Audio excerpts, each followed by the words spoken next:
I never thought a night shift at the Giza pyramids would change my life.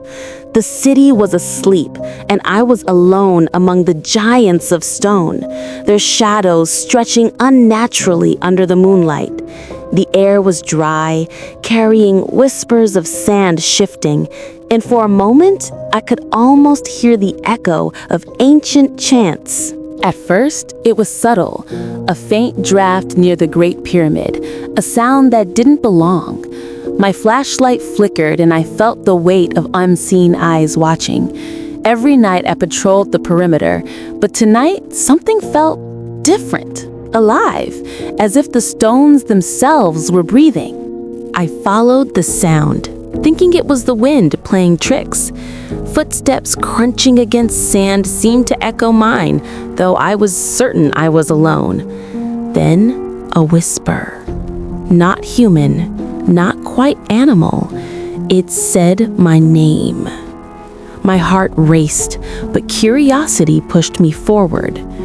Near the base of the pyramid, I noticed a small indentation in the stone, a seam I'd never seen before. It was almost perfectly hidden, yet something was calling me. I pressed my hand against it and the stone felt warm. That shouldn't happen at night, but I ignored the warning in my chest. A sliding sound, like ancient gears, groaned. Slowly, a section of the wall opened. Darkness inside was thick, almost tangible. I shined my flashlight into the hollow and saw steps carved into the rock, descending into the unknown.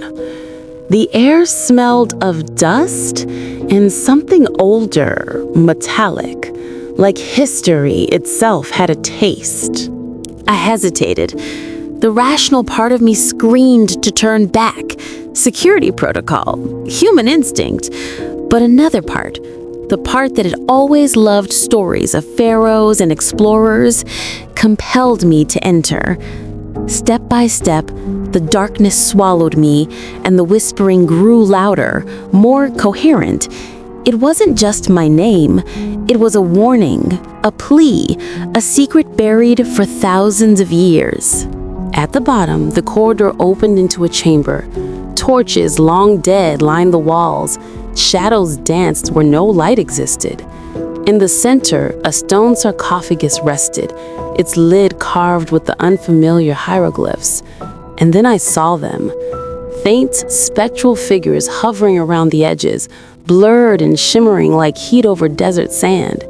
They watched me, not with anger, but expectation. One of the figures stepped closer. I realized I could almost feel its presence pressing against me, like a tide of cold air. The whispers became voices, telling stories of betrayal, hidden treasures, and curses meant to protect what should never be disturbed. Every word wrapped around my mind, making it impossible to move, impossible to look away. I wanted to run, but my body refused. My flashlight flickered and went out. In the darkness, I saw movement. The sarcophagus lid slid slightly, revealing nothing, yet everything. A sense of dread filled me, a story without shape. My mind tried to make sense of it, but the longer I stayed, the more I realized the chamber had no history in any book. This was a secret the pharaohs themselves had hidden, a truth beyond time. And then it happened. The figures all turned to face the walls, gesturing in unison. The hieroglyphs glowed faintly, writing themselves in the air. The voices whispered one final phrase: "Leave or remain forgotten." My legs moved before I could think, retracing my steps up the carved stairs, my breath ragged. Sound of footsteps. When I emerged, the wall had sealed itself seamlessly. No trace of the chamber remained, as if it had never existed. The night was still, eerily calm, and the pyramid stared silently, ancient and unmoved. But I knew I knew what I had seen, even if no one else would ever believe it. Since that night, I avoid the pyramids after dark.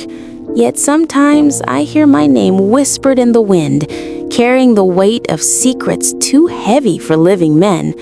And I can't help but wonder, were they real, or was it just the desert playing tricks?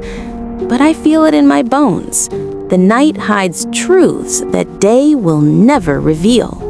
I keep my flashlight on whenever I walk near the pyramids now. Even then, I swear I can see shadows moving just out of the corner of my eye. And sometimes, when the city sleeps, the whispering begins again. Always calling, always waiting.